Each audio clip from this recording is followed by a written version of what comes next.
I don't want any more Rams-splaining. Like, I don't care that the Rams-splaining.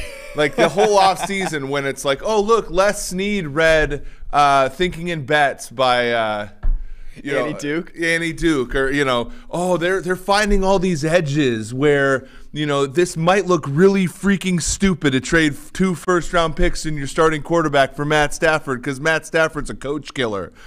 But it's actually really smart. All this bullshit that we had to listen to about why the Rams are doing it different. No, the Rams are doing it stupidly. And so, yes, I know the Rams needed a win in this game. That doesn't mean shit. The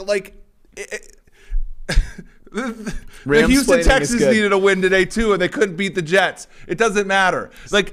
Sometimes you overextend. That was not overextension. That was really well done. We were the whole offseason, we were talked down to, and even people who we respect are like, oh, I don't see a problem with just why is acquiring more good players not a good thing? It's like you're being a bad analyst if you don't look at what things cost. And the Rams have thumbed their nose at cost. And some of the costs aren't that big this year, but they're immense. And you're 2 games out of first place in your own division with a -1 in the tiebreaker.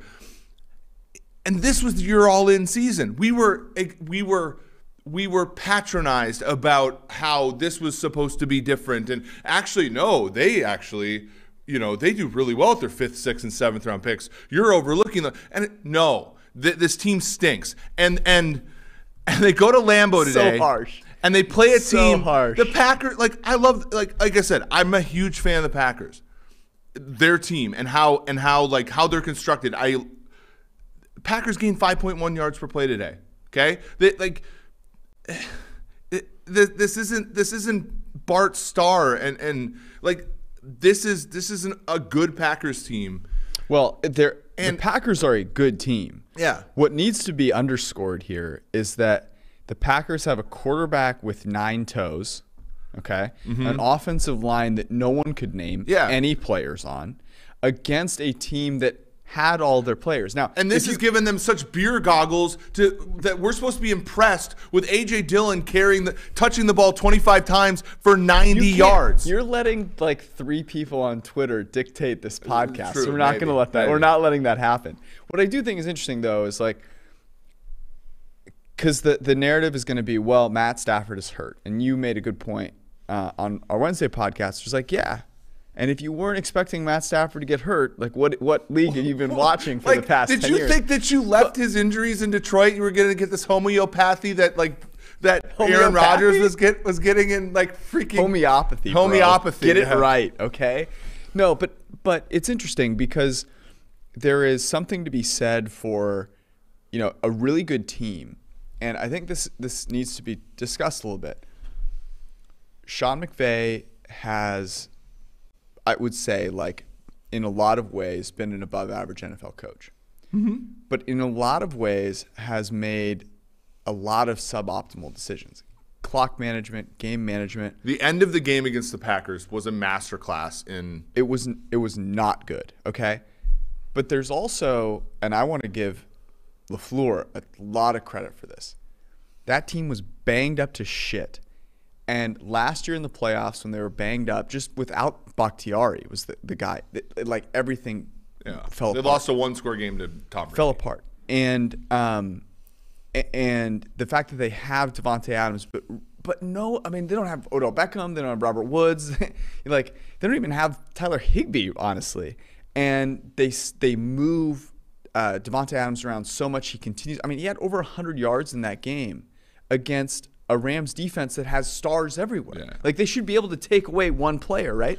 And they weren't able to. And I thought that was what was so impressive to me, was what LaFleur did with a suboptimal deck of cards, and McVay with a fully loaded stack, wasn't able to. I mean, Robert Woods is one of the best players in the NFL, in my opinion. And Troy Aikman called him a top 3 wide receiver. I think he does so many great things, and I think you're telling on your people were telling on themselves when they were asking how Beckham was going to replace Woods, because Woods plays just a unique spot there, but The very interesting thing, Troy was very like, what was it? What do the kids call it? Based today. Troy during the broadcast. I'm sorry. It was just like when somebody's like unintentionally honest. So he was saying, like, he was talking about Raheem Morris and how he took over for Brandon Staley, and he goes, the defense went from first last year to 12th this year, and even though Morris is running the same scheme, and I think he's still doing a good job, and all that's fucking true. All that's true. The Rams defense isn't bad this year. It's exactly what we said. It's like you cannot, when you make moves in an offseason, say, I'm going to fix the number one overall defense. That's a down payment on the season. No. And it doesn't have to be going from 1 to 32. If it goes from 1 to 12, is Stafford making up that slack? And I know, anybody who watched Thanksgiving football knows Goff's horrendous. But, you put Stafford in that spot. Is he making up that difference? No.